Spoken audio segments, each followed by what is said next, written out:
Distinguished guests, ladies and gentlemen, a very good morning and welcome to the Foreign Policy Speaker Series on COP26, What Can We Expect?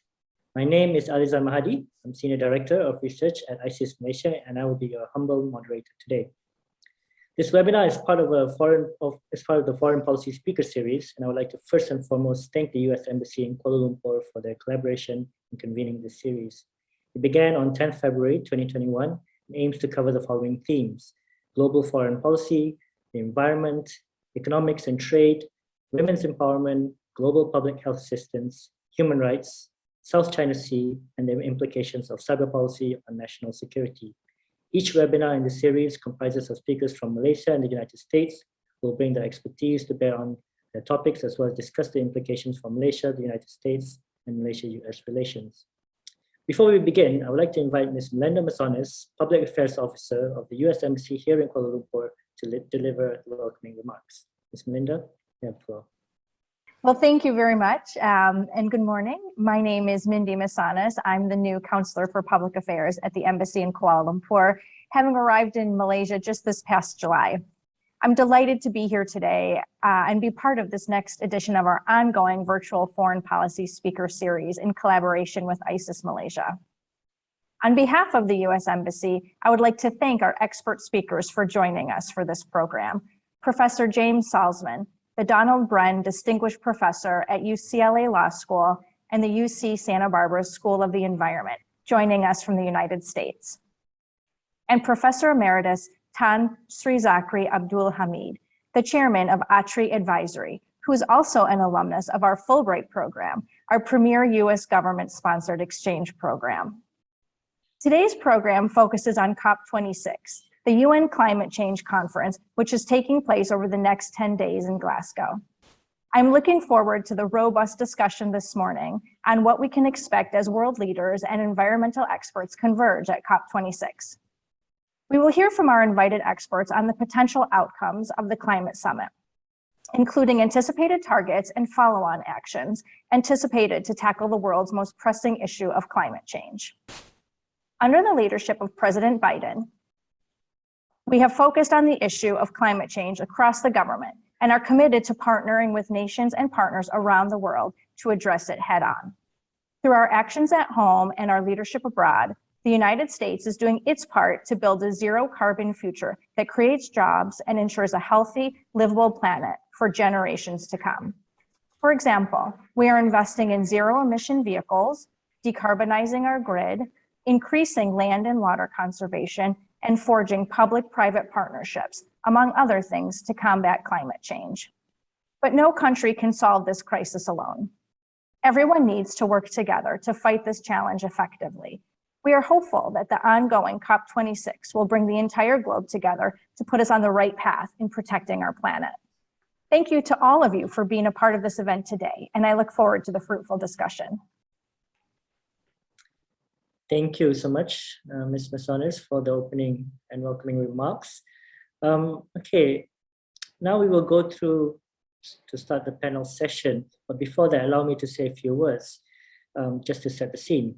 I think a few years ago, if you mentioned COP, maybe people would not really understand what we were talking about. But arguably, since COP21 of the UNFCCC, which gave birth to the Paris Agreement, COPs have become an important lexicon in our vocabulary and an important date in our calendar. It is a time when world leaders gather to decide on the way forward to form collective action towards addressing climate change, and in particular, to limit global warming to well below 2 degrees, and ideally to limit global warming to 1.5 degrees Celsius, as stipulated in the Paris.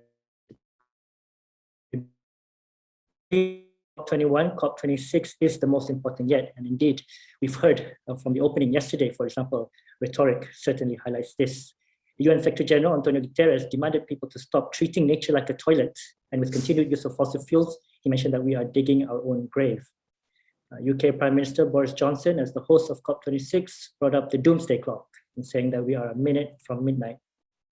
Its importance this year is because, as part of the Paris Agreement, signatories are expected to submit more ambitious climate targets, known as the nationally determined contributions, every 5 years. So this year, the focus is on updating these NDCs. Unfortunately, the current NDCs put us on track for 2.7 degrees warming. Against this backdrop, this webinar will discuss what can we expect out of COP26.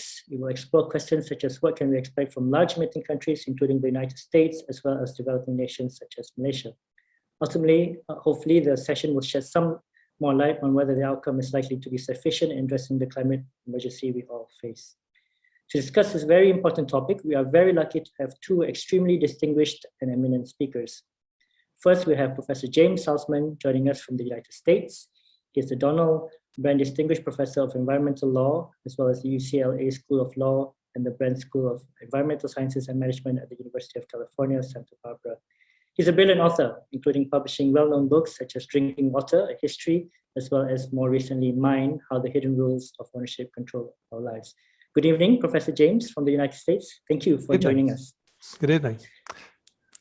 Secondly, we have Professor Emeritus Tan Sri Zakri Abdul Hamid, who is currently the chairman of Akshay Advisor. He is also the ambassador and science advisor and the founding chair of the Intergovernmental Platform for Biodiversity and Ecosystem Services. For those who do not know, this is the IPCC equivalent for biodiversity. Tan Sri was also the science advisor to the Prime Minister of Malaysia, and like many of us in this field in Malaysia, he is a dear mentor of mine. Welcome, Tan Sri. Always a pleasure to have you with us. Okay, before we begin, allow me to quickly describe the format. Each speaker is invited to make initial remarks of up to 15 minutes, and we will then have a Q&A for about 45 minutes. Please use the Q&A function we have in Zoom, not the chat. Use the Q&A function, and we will collect as many questions as possible in the time we have. My colleague, Darshan Joshi, will also assist me to co-moderate the Q&A session. We aim to end this session by 11 a.m. Okay, on that note, may I first invite Professor James Salzman to give his opening remarks. Professor, you have the floor. Thank you. So first of all, I just want to say what an honor it is to be on the panel with two such distinguished people in international governance. I'm a big fan of IPBS, and so I'm grateful for your work with that. And I want to thank the embassy for giving me the chance to be with you as well. I also, Zoom is so annoying, but sometimes it really can bring the world together. And so I'm glad for this opportunity to join you. I'm actually at Harvard right now, where I'm teaching this semester. So what I thought would be useful to do, since I gather that some folks in the audience are real climate experts and some have not paid as much close attention to the issue, was just to spend a few short minutes describing how we got to where we are. And then I wanted to make a few comments on the issues of climate ambition, climate finance, and climate markets. And then I'll stop because I want to leave most of the time for the Q&A. So the story of climate negotiations really starts in 1992 at Rio de Janeiro with the Earth Summit and a treaty called the United Nations Framework Convention on Climate Change, known as the UNFCCC. And the UNFCCC did three things that turned out to be important. The first was they said that we, the nations of the world, pledge to take action if we feel the climate system has been changed to the extent that it poses what was called dangerous anthropogenic interference. DAI was the lingo that was used. Second thing they did is they divided the world into developed nations, Annex 1, and developing, everyone else. The third thing they did, as Mr. Salzman described, is they said we're going to meet regularly. We're going to have a COP structure. And the first COP of significance really was in Kyoto in 1997. And the result of that was the Kyoto Protocol. And the Kyoto Protocol, and this is important to understand in terms of the direction that it took, both the UNFCCC and the Kyoto Protocol were modeled very closely on the ozone treaties, the treaties that were designed to address ozone depletion. And they followed very closely the Montreal Protocol for ozone depletion. In other words, what they did is they set up what were called targets and timetables. Every country, every Annex 1 country, just the developed countries, basically were given, they negotiated reduction targets, basically a baseline of 1990 to the period of 2008 to 2012. And that was called the first commitment period. And the obligations were only on developed nations. The assumption was after the first commitment period, when they negotiated the second commitment period, developing nations would take on their own their own reduction goals. And there were some trading mechanisms, so-called flexibility mechanisms, that were built in as well. So that was Kyoto. Kyoto Protocol was never ratified by the United States. And when the Bush administration came into office in 2001, they rejected the Kyoto Protocol, saying it was, quote, fatally flawed, because there were obligations only for developed countries, Annex I countries, and not developing. And so time goes on. In 2009, we get to Copenhagen, which is seen as the great opportunity to move to the second commitment period. And Copenhagen is a disaster. The US is not able to pass climate legislation.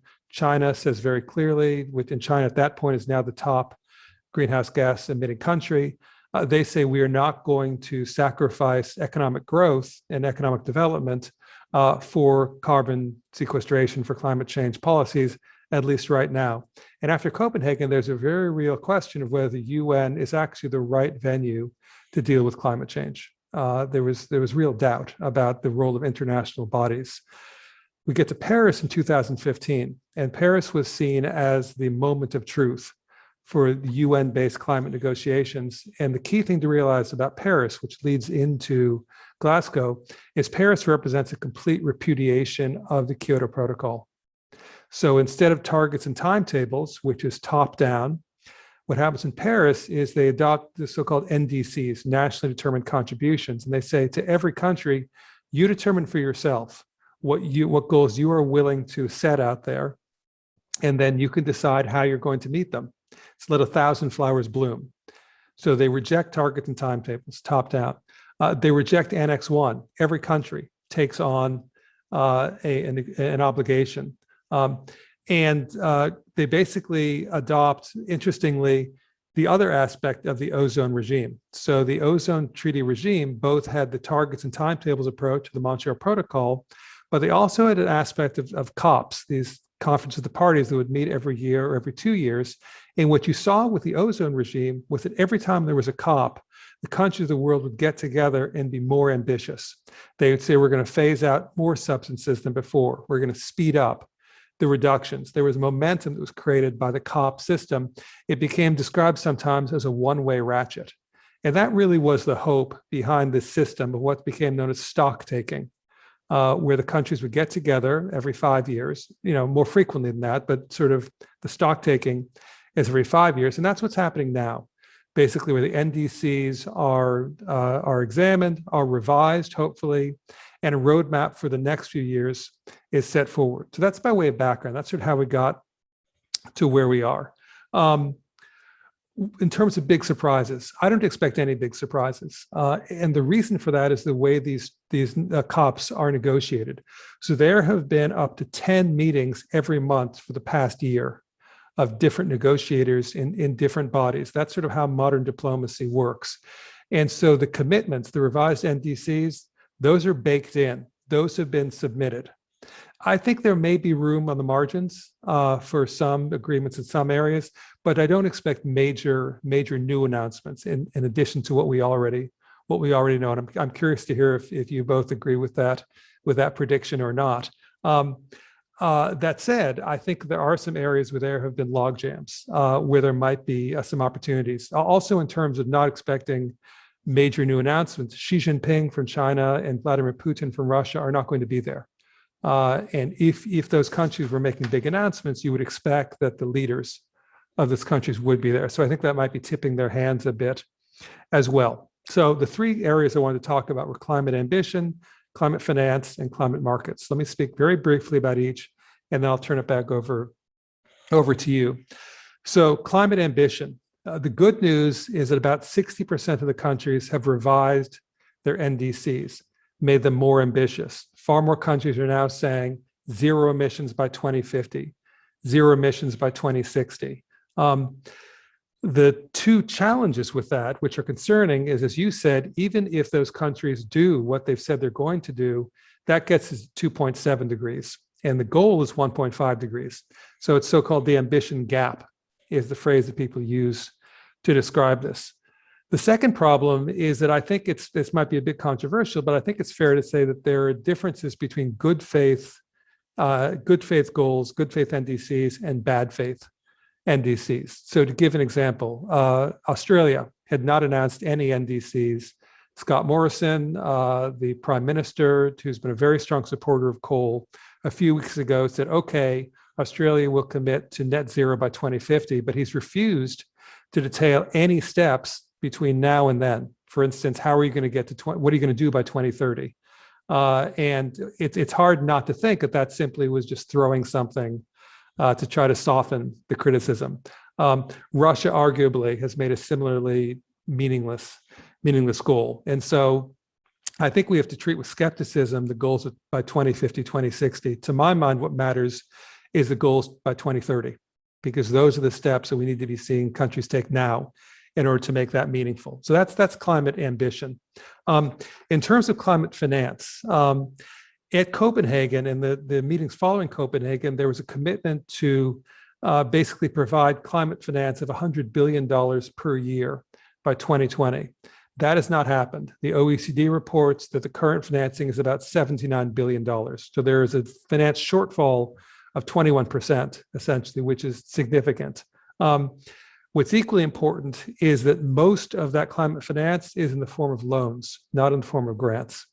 And so there's a question of sort of, is that going to be enough? So one of the key questions for Glasgow is, can they close the finance gap? The US, the Biden administration is committed to double its climate finance. The EU has agreed to increase its funding as well. But that's an open question.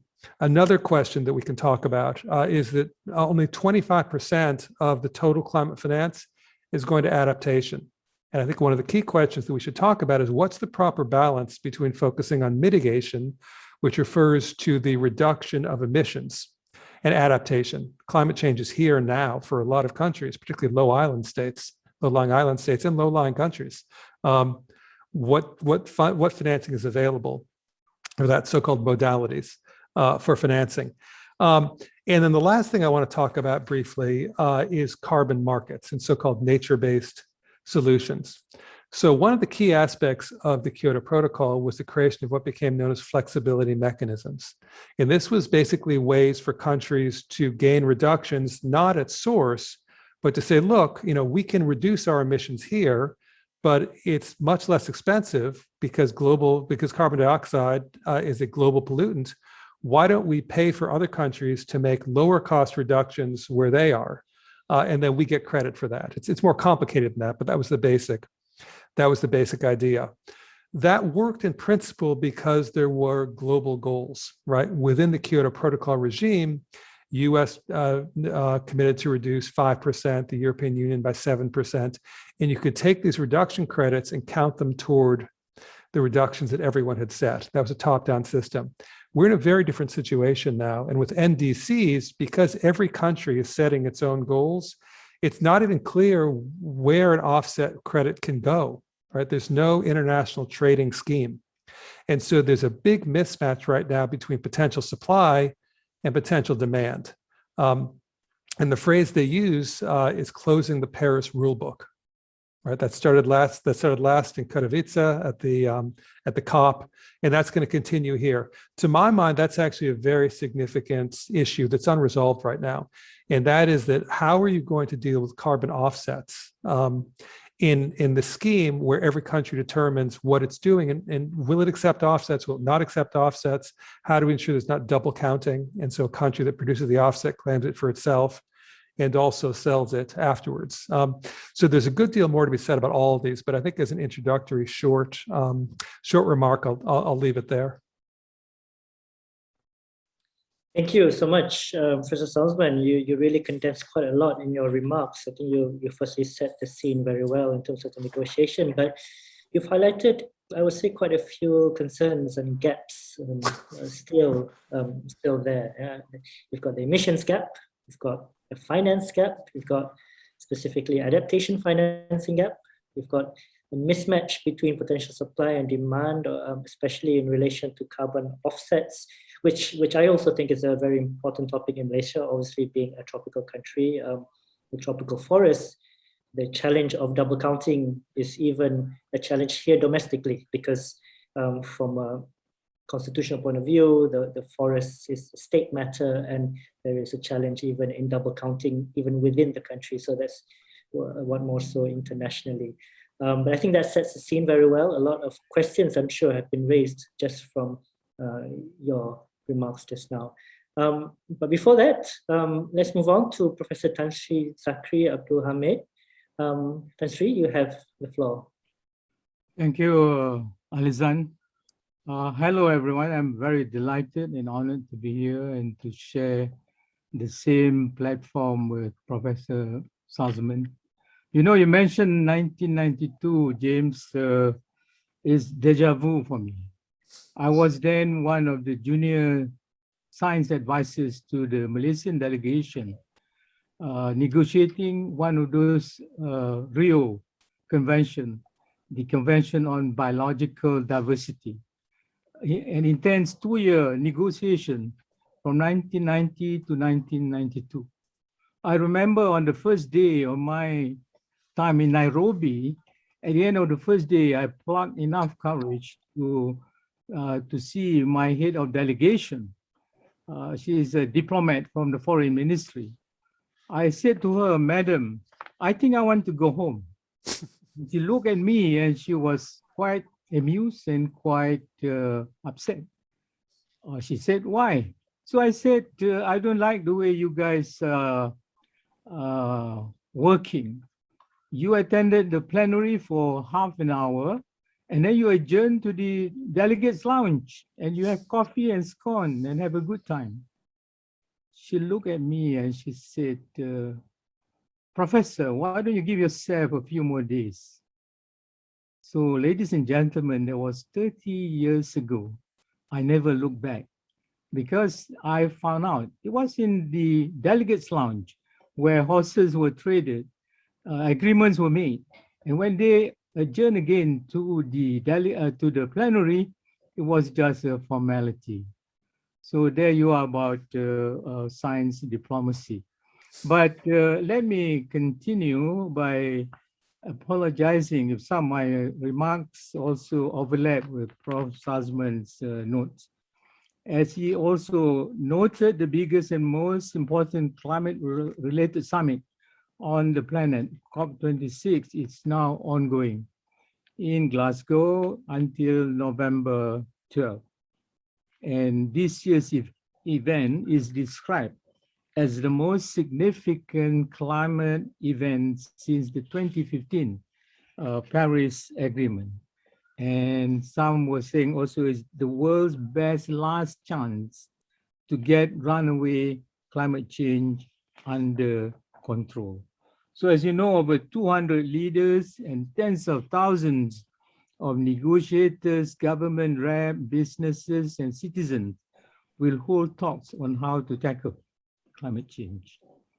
Just to respond to some of the questions that the chair posed to us, what are the main outcomes to be expected at COP26? I have 3 almost similar to what James have. Number 1 is the 1.5 degrees Celsius target and the NDCs. Ladies and gentlemen, we know 2015 was a significant year in terms of progress in tackling climate change, as all nations agreed in the Paris Agreement to work together to limit global temperature increase to well below 2 degrees Celsius above pre-industrial levels and aim for 1.5 degrees Celsius. The aim for 1.5 degrees is crucial as every degree of warming will result in many more lives lost and livelihoods damaged. Under the treaty, countries committed to bring forward national plans and setting out their own emission reduction targets, the NDCs.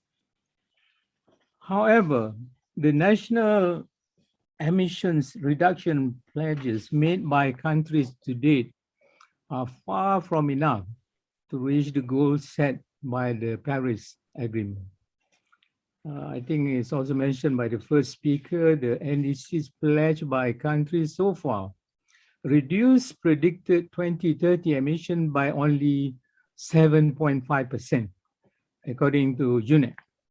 a drop of 30% is needed to stay on the least cost pathway for 2 degrees, and 55% is needed to meet the temperature limit of 1.5 degrees.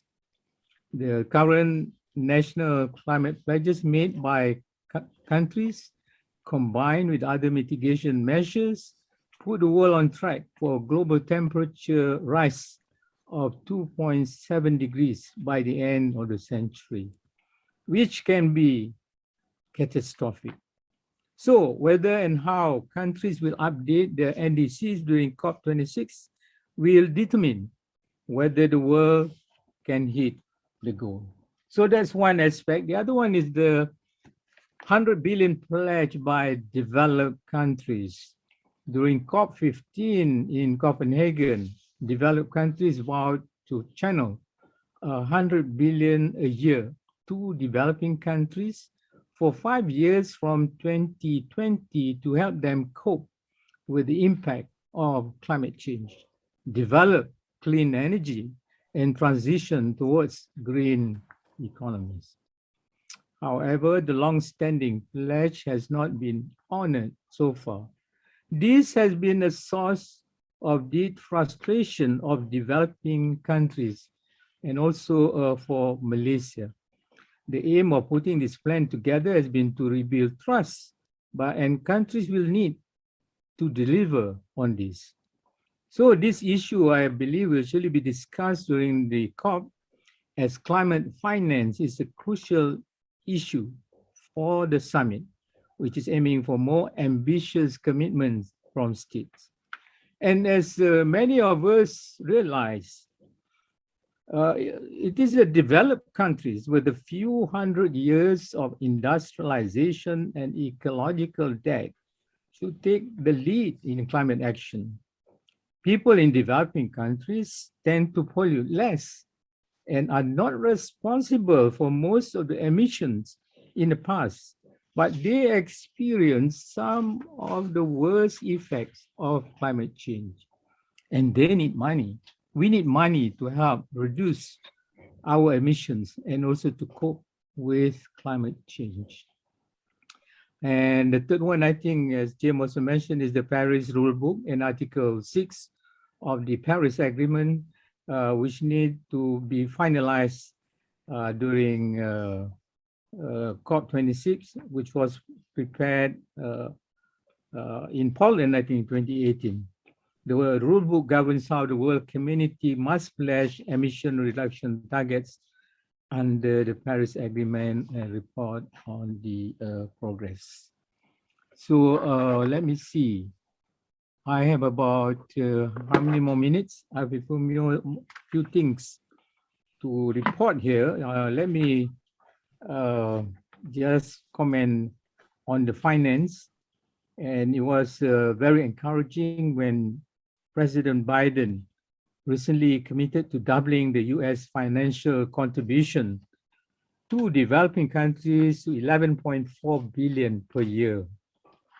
And, combined with that, the OECD recently reported that climate finance now stands at 79.6 billion in 2019. So to my mind, a successful outcome at COP26 on finance requires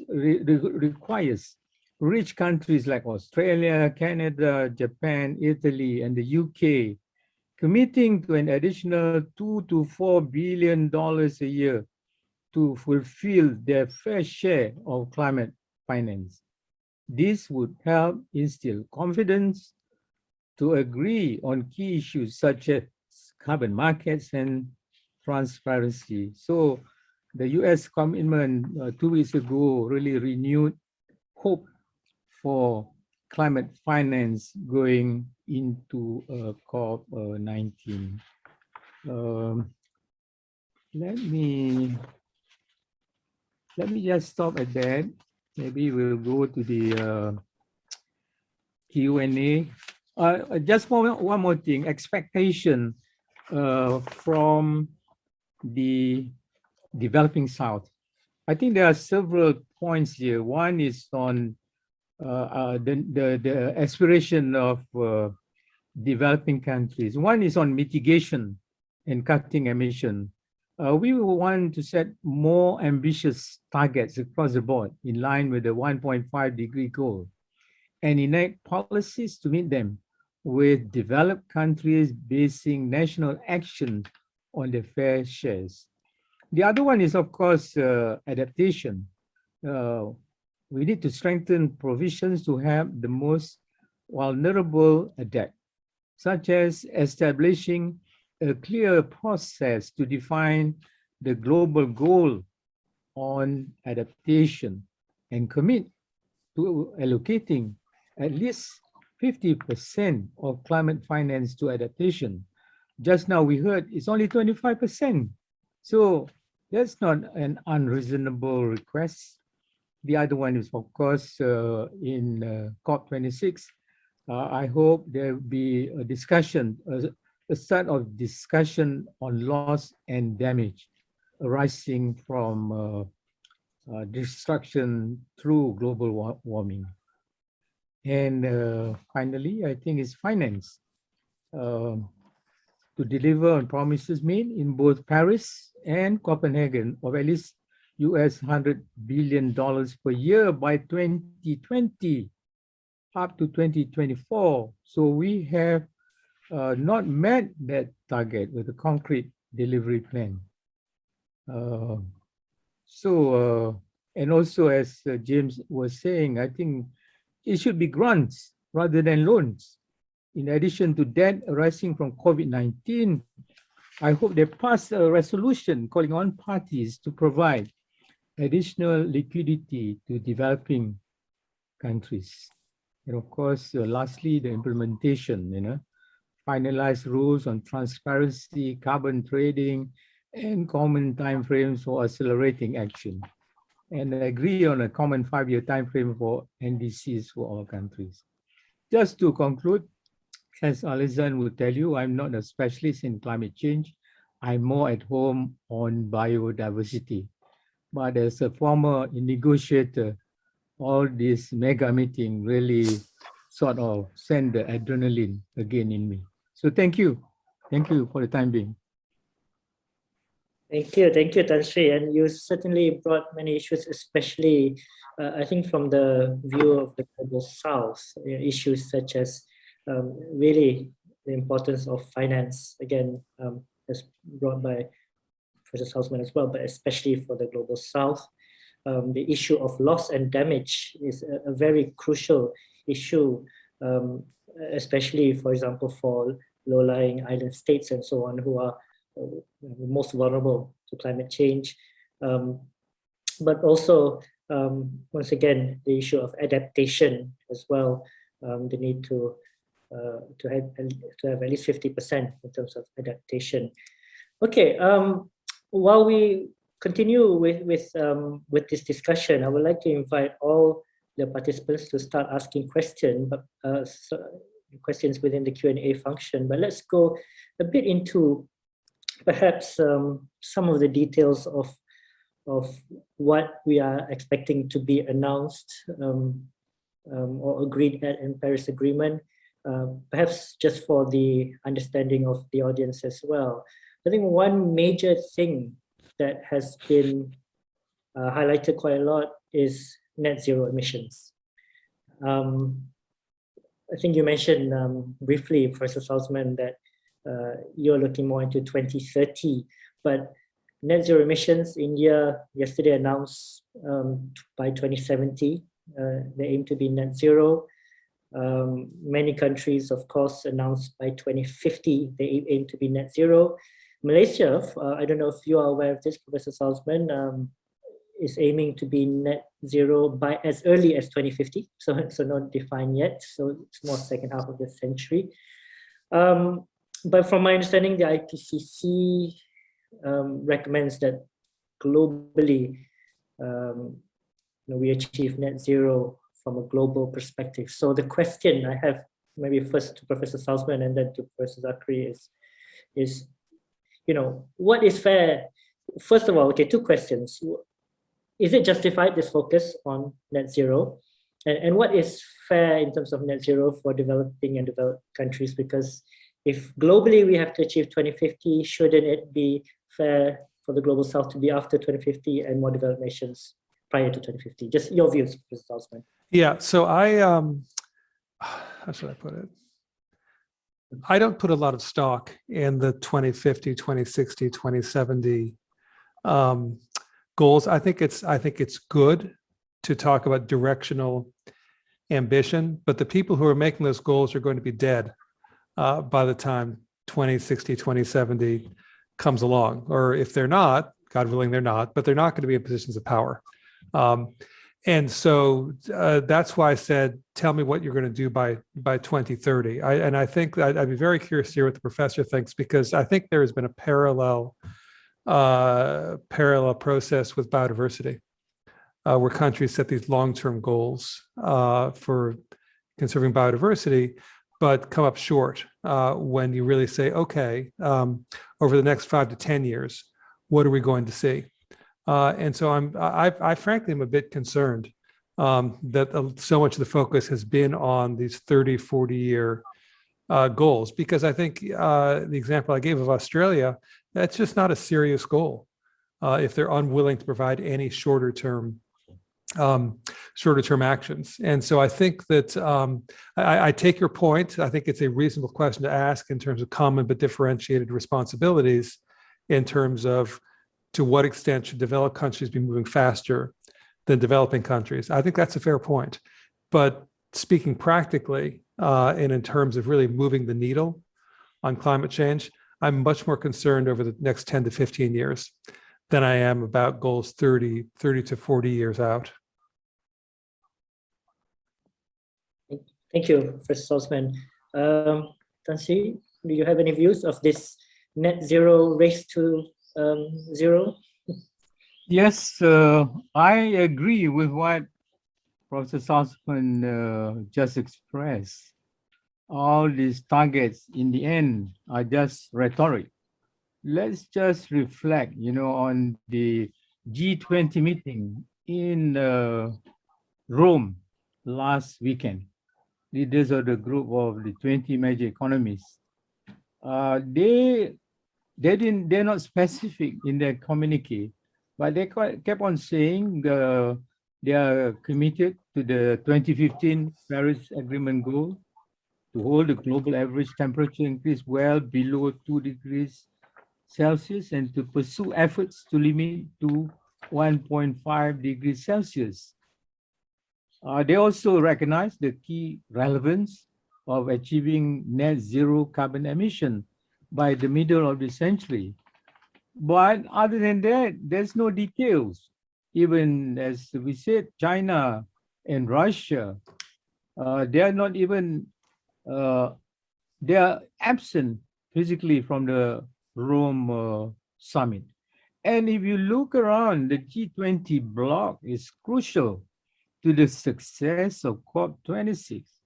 These countries include Brazil, China, India, Indonesia, Germany, and the US, accounts for more than 80% of the world's gross domestic product, 60% of its population, and an estimated 80% of global greenhouse gas emission. So if you look at the cynic like me, I agree with Prof. Salzman.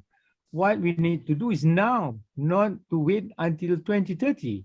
Even the NDCs, so many of those countries, they are even saying it is only kicking off by 2030. And by that time, I think we may not have the luxury anymore to reflect on targets. So just to respond, I agree with Prof. Salzman that don't be too hung up on these targets and net zeros. The more challenging thing is, what are we going to do yesterday? Thank you. See, if I could add one thing, I probably should have made in my original remarks. I think it's important also to focus on the opportunity of COP26. And so, obviously this is the 26th conference of the parties. That's why it's COP26. But if you look at the history, basically it's Kyoto, Copenhagen, Paris, Glasgow that people talk about. Why is that? That's because every so often the world leaders come together. There are very few national leaders at Katowice, which was the last major COP in Poland. And so this is I think it's an opportunity when it's not just that world leaders are present, it's that the world is focusing on that place. And that's, I think, when you get the opportunity to say, don't give me this broad rhetoric, show me the money, so to speak. And I think that really, to my mind, that has to be the measure 2 weeks from now in terms of whether the COP really delivered or not. I think rhetoric is easy to come by. I think the issue is 2 weeks from now, let's look at what the countries are saying. These are firm commitments rather than aspirations or firm commitments 30 years out. And that's what will be negotiated over the next 2 weeks.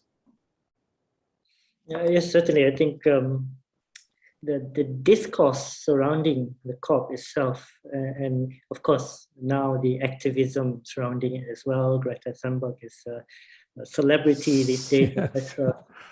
Brings about more discourse and more focus on climate change. But I'd like to go back to Tan Sri. You mentioned this should be agreed yesterday. So yesterday there was something agreed, and this relates to biodiversity. More than 100 countries have pledged for ending deforestation by 2030. Tan Sri, I would like your views. Is this a step in the right direction? For a country like Malaysia, of course, this is a challenge as well. We still rely on, we're still a developing country, we still rely quite a lot on, for example, palm oil and so on. So your views, Tan Sri, the pledge for stopping deforestation by 2030. Thank you, Alizan. Let me backtrack a bit on that issue. I'm also science advisor to the Campaign for Nature. This is a collaborative effort between the National Geographic Society and the Weizmann Foundation in Washington. And we are proposing that the world commit 30% of its terrestrial and marine areas to protected areas. It's a very noble aim. Right now, there's about 80 countries who are members of a supporting group called the High Ambition Coalition, co-chaired by Costa Rica, France, and the UK. But my task is to encourage countries in Southeast Asia to be members of this High Ambition group. But alas, the challenge is great because many of these countries in Southeast Asia, in particular Malaysia, Indonesia, the Philippines, are what is called mega diverse countries, among the top 17 in the world, where biodiversity is very high. So when you talk about protection, conservation, or halting forest destruction, I found a lot of suspicion here because countries here are still arguing that they need development. For development, some of them needs to open the forest. Of course, Malaysia has stopped logging, Vision versus development. So where is the balance? So when you say that signing up yesterday was very good, it's very good, really. But it is not the end. There's still the problem, and that also not only reflect to the destruction of biodiversity, but also the life of our country, the orangutan, the pygmy elephant, and so on and so forth. The question then is, where is the balance? Because for Malaysians, James, opening up of the forest at one time would meet the first goal of the SDG, elevating poverty. That's even before people are talking about SDGs, when the government opened up land for the landless and jobs for the jobless. And just to make a long story short, we have provided, I think, 500,000 that people in developing countries are still facing. Thanks, Alison. Yeah, thank you, Tan Sri. Professor Salzman, would you like to comment on this end deforestation by 2030? How significant is it in the context of climate action? Potentially, it's extremely significant. Forestry deforestation contributes about 17% of climate change, land use and deforestation. And so that's obviously a huge part of it. I think with many of these pledges, one of the questions that follows is monitoring, reporting, and verification. And I'm sure that will follow. How are we going to determine whether this actually is happening or not? I think a big issue as well, which is going to vary country to country, is capacity. Right? In countries with low governance capacity, can they meaningfully enforce the deforestation? So it is one thing, of course, to say we're going to put in policies to arrest deforestation. Is quite another to say we're going to stop it. You look at Brazil right now, for example, the trends are worrying in terms of increasing deforestation. And even today, I was giving a lecture to my students here at Harvard, and the most recent study says in 2019, we were losing a football pitch of forest every 6 seconds. So, we need to slow deforestation. We need to halt deforestation. And so I think in terms of directional guidance, pledges like that are very important. And then I think even more important is to learn how countries plan specifically to accomplish that. And I will say that was one of the, I think, useful insights in the design of NDCs, because whether countries do it or not, countries are supposed to report how they are doing in fulfilling their NDCs. It's not simply we report NDCs and walk away. We're supposed to also report how we're doing, and that is why the term they use is stock taking. How did we do? Chairman, can I come in? Please. Yeah. I again agree with James. I think you must have me out there in Harvard, James, to give a small talk. But this is very true. Monitoring and assessment. You can proclaim many things, but in terms of implementation, that's another story. I won't speak about others, but speak about my country, Malaysia. When I was chairing the IPBES in 2013 to 2016, I'm not sure whether Alizan was with me. I was a guest of the government of India, and we visited the tiger reserve in Dehradun. At breakfast, I was walking on the dry riverbed with the director of the institute, and I was amazed to see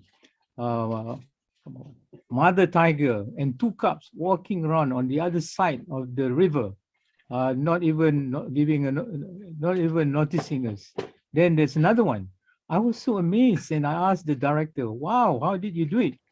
He looked at me, very kindly. He said, "We went to Malaysia to study your tiger program. We came back here and we implement them. And that's how we are today. Instead of having less than 300 tigers, there are more than 3,000 tigers, a big population, one of that. But more importantly, implementation. In Malaysia, we don't have enough rangers to go over into the jungle and monitor those poachers. And those poachers were having M16, and we are having small rifles, So what can we do? So just to say, implementation and monitoring is very important. So I agree, NDC for the climate change is key, but how serious our governments in implementing, in monitoring them, would also hold the key to a more prosperous planet. Thank you. Yes, thank you, Dashri. I mean, certainly, the monitoring, the pathways, how to achieve those goals are very important, and hopefully that is included within the NDCs, and that might be one of the key, the key innovation almost of the NDCs, not just focusing on the targets, but that is what gets most of the attention. I think that the targets. Okay, just going to directly a bit more specific. I'll start with Professor Salzman and Professor Zachary on basically the targets or the outcomes from a country basis, specifically from the United States. Professor Salzman, what do you expect as an outcome of the United States as a developed nation, as an industrialized nation? I suppose the focus is both the ambition domestically, but also internationally as well. What do you expect the United States outcome from COP26? Sure. So just to give some background to the audience, as I'm sure most of you know, the Trump administration withdrew the United States from the Paris Agreement. And one of the very first actions of the new Biden administration was to rejoin the Paris Agreement. One of the great concerns of the environmental community in the United States when the Trump administration withdrew from Paris is that that would provide cover for other countries to follow. And from my perspective, the good news is that no one followed the United States. The Paris Agreement parties stayed in the Paris Agreement. That was not a given. So the U.S. is back in. The Biden administration, as the charge d'affaires mentioned at the beginning of this program, has made climate a major policy priority, and I think that's true. I think they really have. Their pledge goal is to reduce emissions by essentially half, by 50 to 52% below 2005 levels by 2030. So that's all for the good. But this has been a challenging week for the Biden administration. So not to get too much into the details of congressional negotiations and legislation, but the proposed legislation that contains over $500 billion, huge amount of money directed toward clean energy, it's not clear if that's going to pass Congress or not. It's very contested right now, and I was very optimistic a few weeks ago. It's not clear what's going to happen.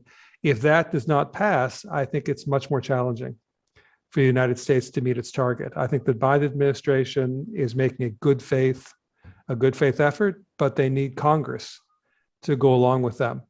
So I think, the answer in terms of is it realistic for the United States, I think I'll have a better sense not after Glasgow, but after Congress votes about how that's going to play out. So, and it's true, I think, for all these things. I think it's very important for your listeners to realize it's one thing for the ambassadors, the delegates to these COPs to make commitments. What really matters is domestic law and domestic policy. And I think it's important not to confuse those two. Glasgow matters, but what matters much more is what happens in Washington, what happens in Kuala Lumpur. What are the domestic decisions here that are going to sort of push the economies one way or another, that's going to create subsidies, that's going to remove subsidies? Those are all domestic political matters, and those are not as obvious at places like Glasgow, but that's where the real action is. Yes, certainly domestic politics and the interplay between the domestic and international is very important, especially in the United States. We've seen, as you mentioned yourself, in terms of Congress, we've seen what happened with the Kyoto Protocol, even the Paris Agreement as well in the United States. And I will say, I think it's difficult in terms of climate leadership for the United States to be flip-flopping every 4 to 8 years. Continuous leadership matters. And so I think that has been a real challenge for the international community, that there's not been a consistent US policy on climate. Thank you, Professor Salzman. Tan Sri Zakri, your views on Malaysia's NDC and potential outcome in COP26. We have submitted an updated NDC with increasing it to 45% emissions intensity. Before it was conditional on finance and technology transfer. Now it's no longer conditional, and also added a few sectors in terms of adaptation as well.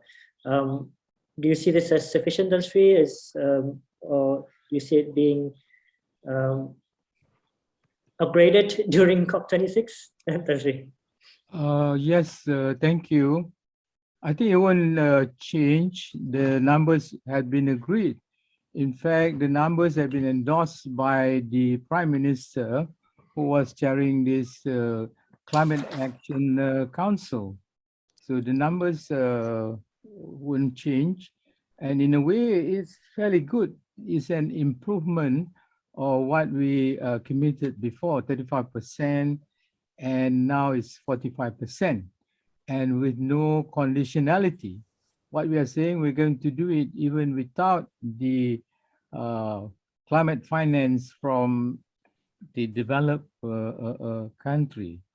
Having said that, I think personally, it could have been a better frame, because the 45% reduction of Malaysia, the shortcomings of this approach is quite well known, because what it did is it overlooks the root cause of climate change or total emissions, you know. But we are a small player, and our footprint, even though per capita is quite big, but in total, it's not as big as the other big emitters. The other point is Malaysia has to align itself with the developing countries, you know, the views of the G77 and China, for instance. But well, that's all I can say.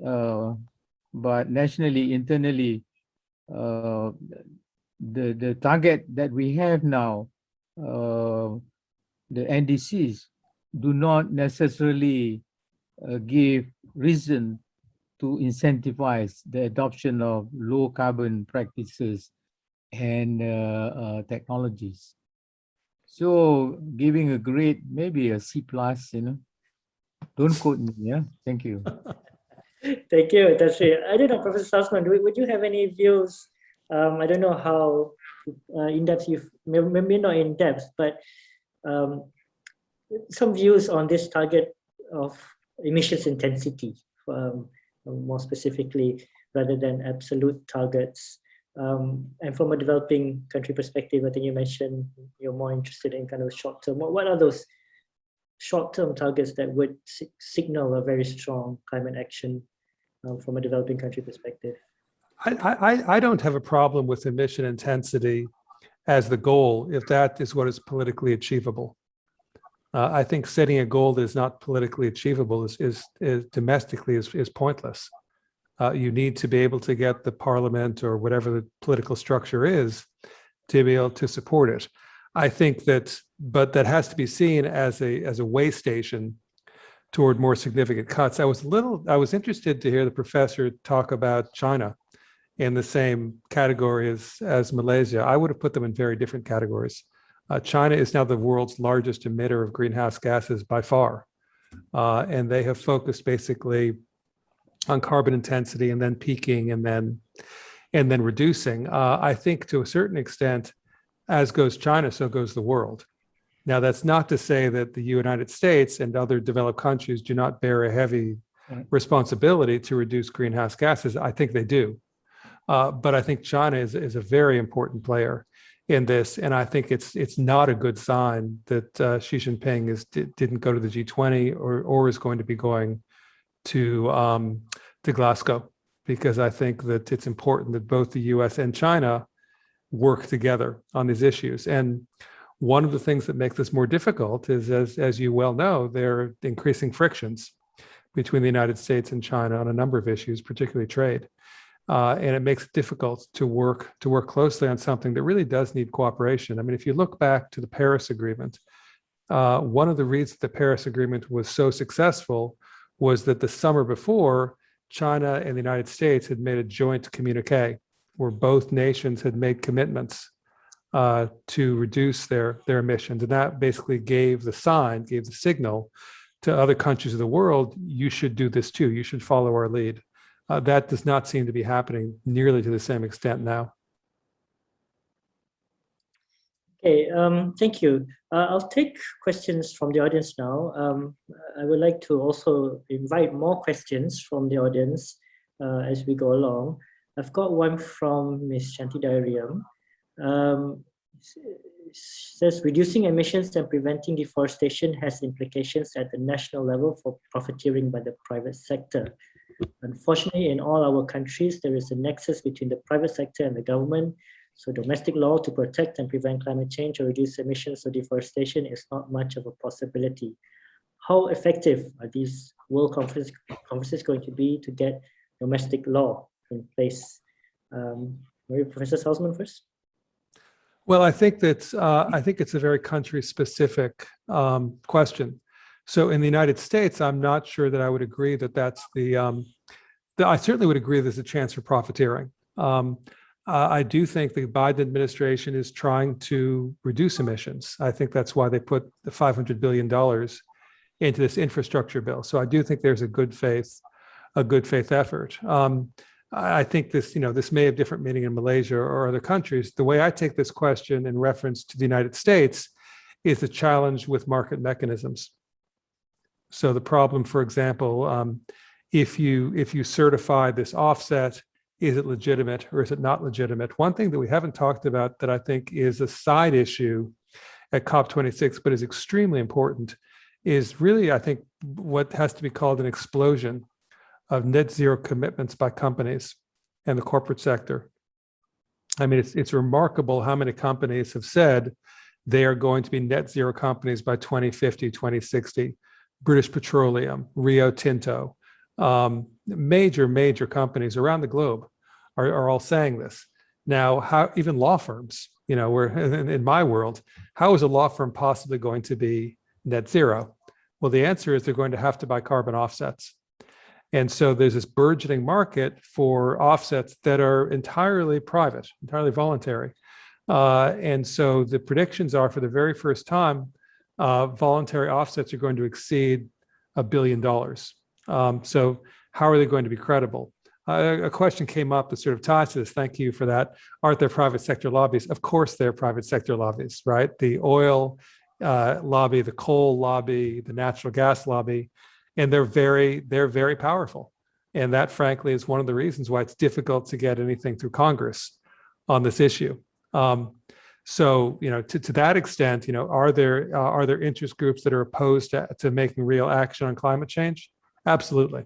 There are vested interests. And so that makes the politics challenging. And, that may be the reason why the Biden administration is successful or unsuccessful at the domestic level. But I do think that at the US national scene, the Biden administration is pushing hard to try to move the needle on climate change. Thank you, Professor Salzman. Tan Sri, would you like to answer this from Malaysian context on the political economy, on the nexus between private sector and how the international, whatever is agreed at international level may translate to domestic law? Definitely. It's a good question. It applies very much to us.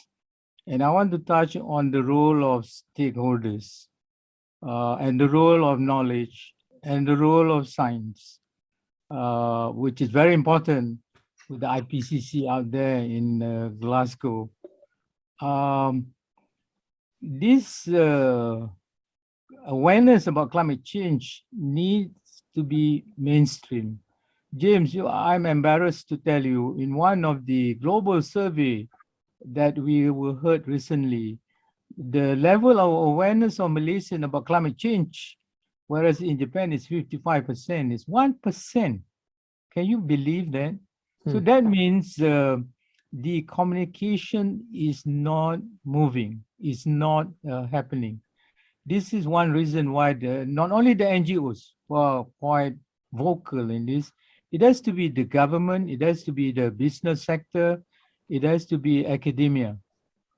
We need to have that level of awareness to make what people kept saying the transformative change.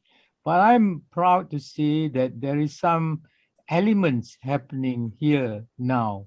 Case in point was a few months ago, one of the state government in the Malaysian Federation planned to gazette a forest reserve for mixed development. In the process, not only they would destroy the protected areas, but also the inhabitants in that place, the indigenous people and local communities.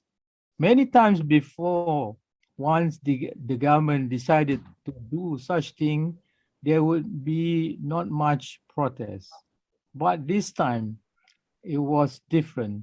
Although the state legislature, the government side and the opposition unanimously opposed the de-gazettement, the executive arm of the state went ahead to plan to gazette it.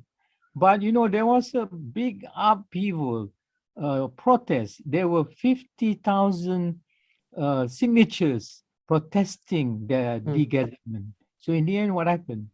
The state government backed down and didn't follow through on the de-gazettement.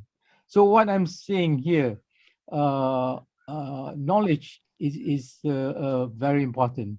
And then for climate change, is still quite abstract, even though there's tremendous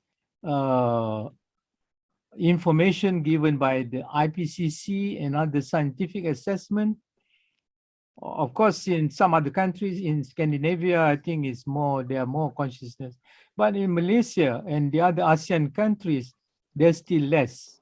So there is a scope for this so-called science policy nexus to link at the outset to the political masters and the policymakers, and so on. So Alizan, over to you. Yes, I think that's you brought up a very important point as well in terms of the case of public hearings, so procedural as well, having the procedural mechanisms in place, which is driven by or amplified by knowledge and capacity of society itself. And this is what we are seeing in Malaysia.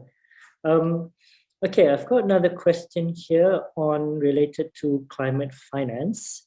So both speakers have mentioned the importance of climate finance, particularly in the context of support for less developed nations. What do you think is necessary in terms of financial and technological aid? Do we need institutional mechanisms to support this?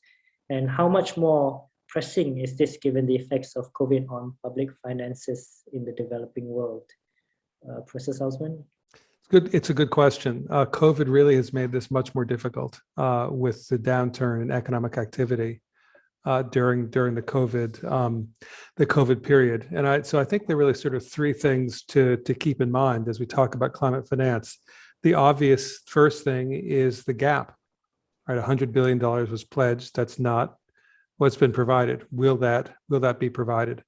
Second question is that enough? And I think this is where it gets complicated. For instance, the loss and damage was something that the professor mentioned earlier. What does that look like, right? Developed countries do not want to open themselves up to liability. And so loss and damage, when it was presented in the Paris Agreement text said loss and damage shall be considered. And then the accompanying basically annex said there shall be no liability for loss and damage. So Paris Agreement gave and the annex took away. So is that going to change? And what would loss and damage even look like? And then I think the third issue apart from the size, apart from making good on its obligations and the actual amount that's provided, we talked about as well, which is what's the appropriate balance between adaptation and mitigation. So if you look at where the money has been directed, the vast majority of the money that has been of that $79 billion, the vast majority of that has gone to energy and transportation. Very little has gone to land use. Very little has gone to forestry. We haven't talked about REDD at all. And particularly for a country like Malaysia, that matters a lot, right? Can you basically be compensated for aggressive forest conservation that is in fact, basically sequestering carbon? I mean, if you look at the great forest areas of the world in terms of carbon flux, look at the Amazon, you look at the Congo, you look at Southeast Asia, Southeast Asia is the worst by far in terms of carbon flux. So the Congo is still taking carbon dioxide out of the air. The Amazon is neutral to slightly taking some out. Southeast Asia, net carbon is going into the air, and because of deforestation. So in terms of the great forest areas of the world, Southeast Asia is the biggest challenge right now. And so I guess the question is, for your audience and for you all, what incentives need to change for that to be reversed? Yes, I think there was a question I had as well.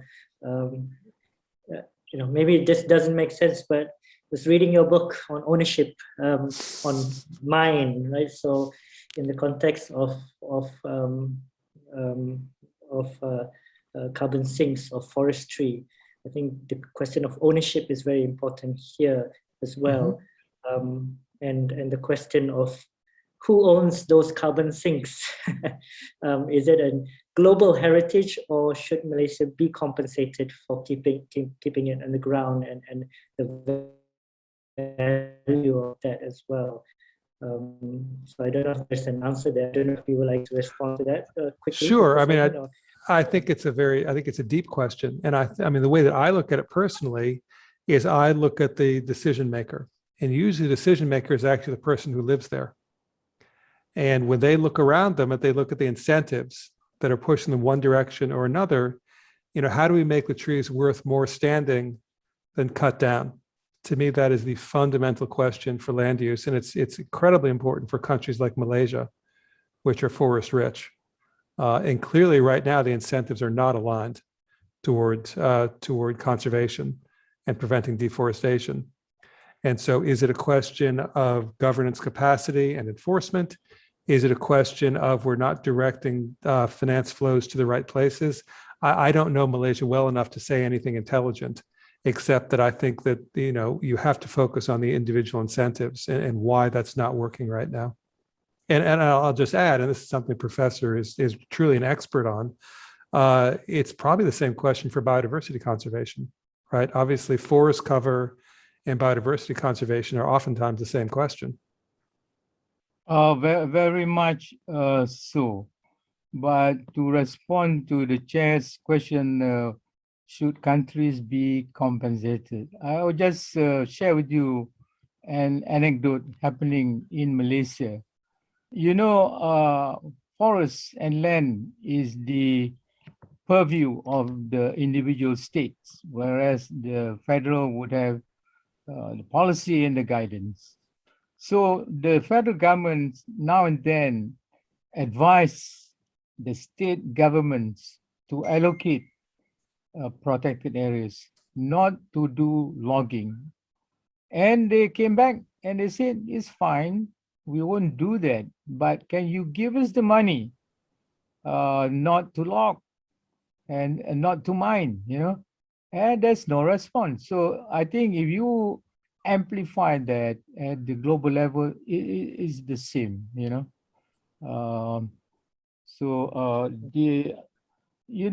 James, the frustration that I observed in my 30 years in science diplomacy is the fact that we compartmentalize the world, We are not really sincere. to start with, we start with the developed countries and the developing countries, the gene-rich countries, the technology-rich countries, and we start arguing, and the world is burning. That is the problem. So just I want to touch on again the question of loss and damage.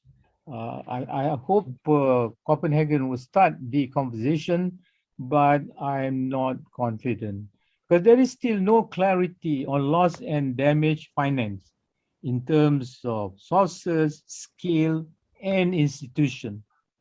Climate-induced losses and damages are already occurring in many developing countries and will just increase more in the coming years.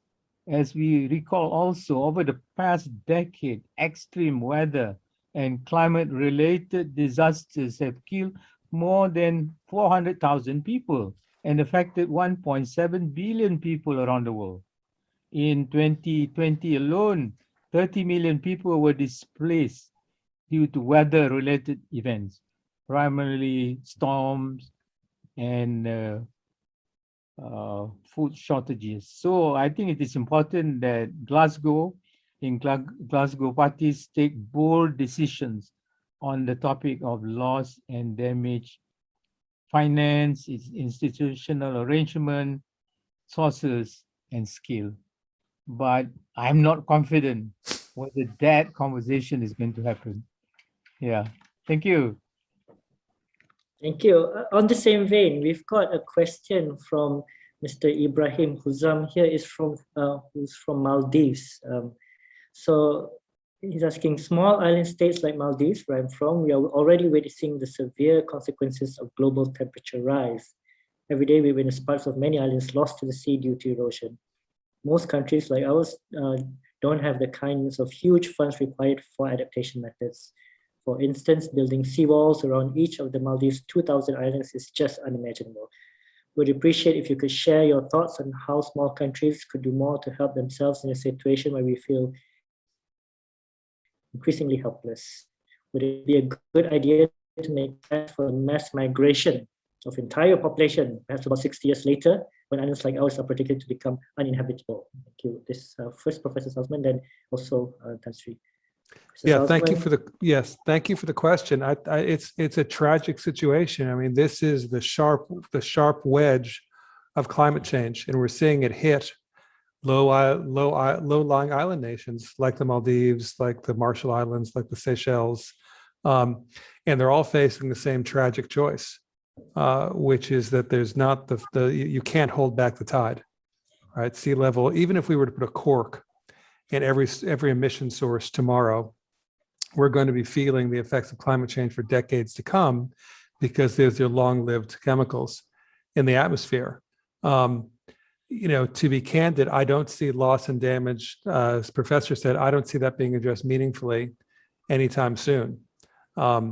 Adaptation doesn't really work for a country with so many archipelagos as the Maldives. And so I think that one looks at is going to have to be mass migration. And so I think one of the things we really haven't talked about, which is not on the agenda for Glasgow, and that is immigration policy. Where do these populations go? And I think that's something countries, in every country, immigration is a hot button issue. But I think the climate refugees are a very real part of this story. And I think increasingly it's something countries are going to have to face up to because, countries like the Maldives are facing tragedies through none of their own making. They didn't put the greenhouse gases in the atmosphere that led to these problems. So I don't have a good answer. I think this is something the world community is going to have to face up to sooner rather than later. I think it's disturbing, it's disappointing. I hope it won't happen where the world has to grapple with climate refugees, So that is why I agree with Prof. Salzman earlier on that actions need to be taken now and not until 2030 or 2050, So there have to be a lot of serious thinking going into it, and also to develop immediate plans for these low-lying countries, which has no means themselves. They have no means to save the situation. But for now, as you can see, there's a lot of rhetorics, a lot of rhetorics.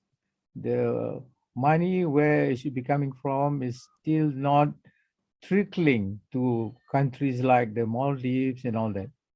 It's not for lack of trying. You remember one time the heads of government in the South Pacific were having a summit under the water, It's so stark, but we're still here. We're still here. I really hope that the world did not have to prepare for that refugee situation, but then we may not have any choice. That's the plan B that we have. Thank you. Thank you. We have 5 minutes left, and it seems towards the end it's quite sobering. This, of course, issue of climate change. Even when we ask what can we expect,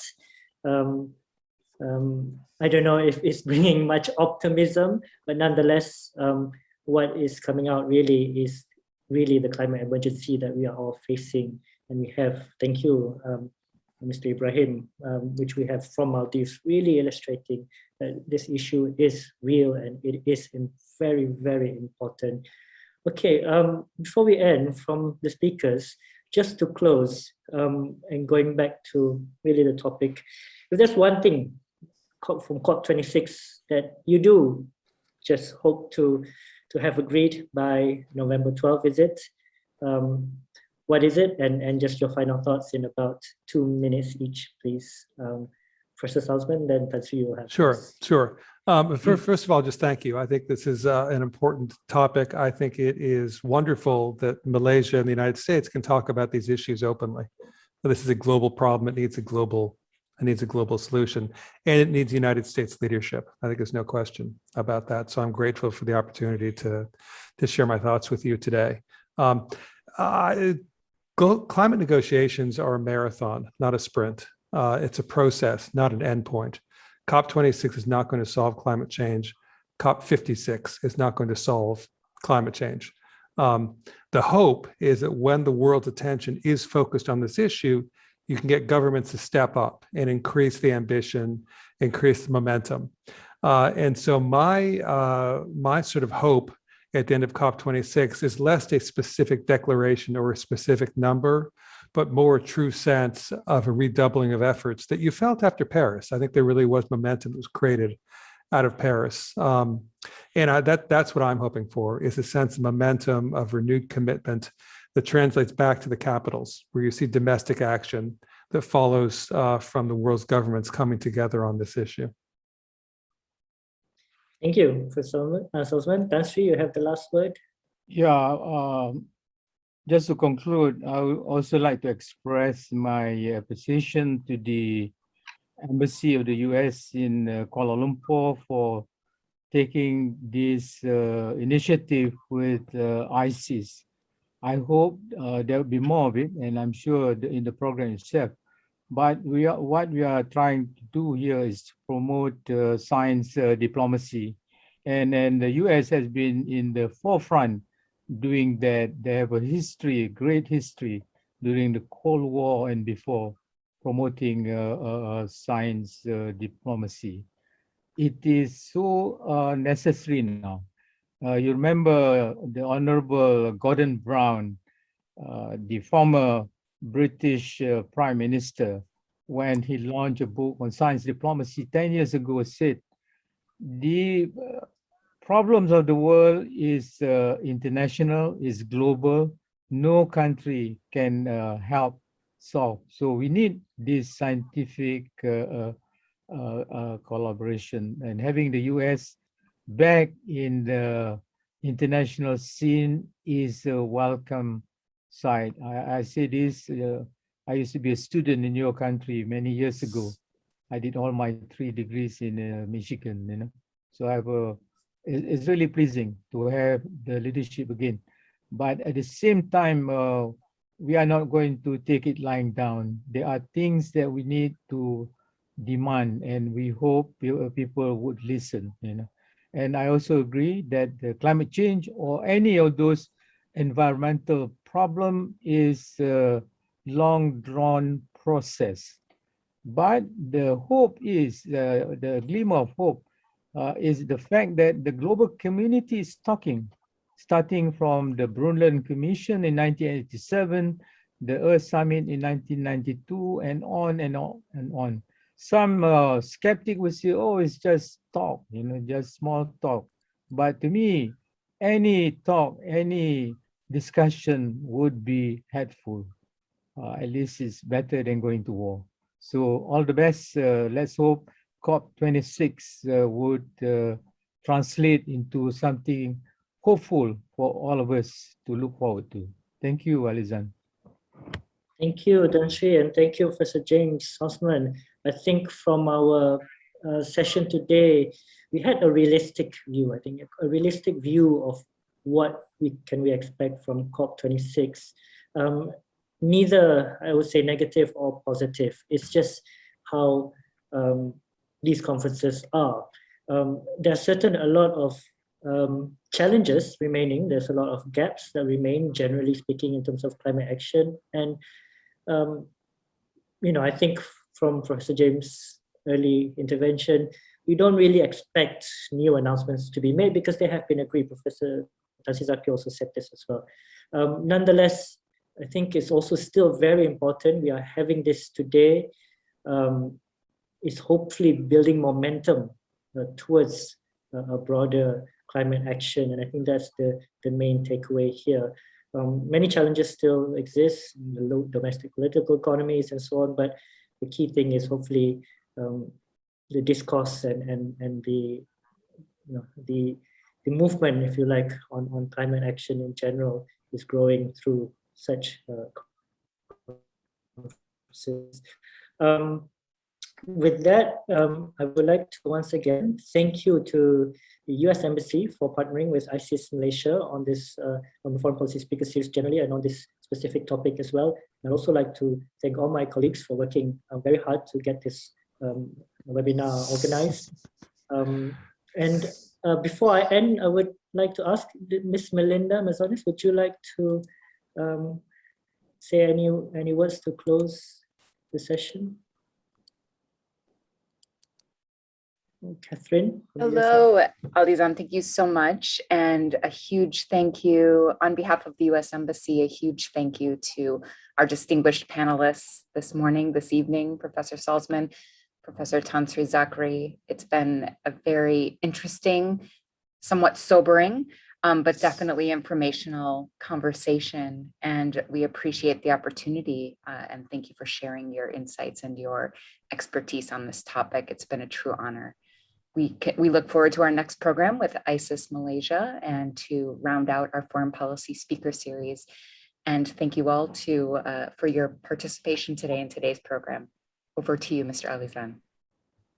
Thank you, Ms. Catherine. I think with that, I would just like to once again thank you so much for Professor James Salzman and Professor Emeritus Tan Sri Zakri for really your very incredible insights into the COP26 specifically, but also generally in terms of climate action, but also other areas, including biodiversity and so on. Also, thank you to all of you who stay tuned for this session. I know there's a lot of webinar fatigue as well now as things are starting to open up. So really appreciate you attending this session today. With that, I think we can end our webinar today. Once again, thank you very much and signing out.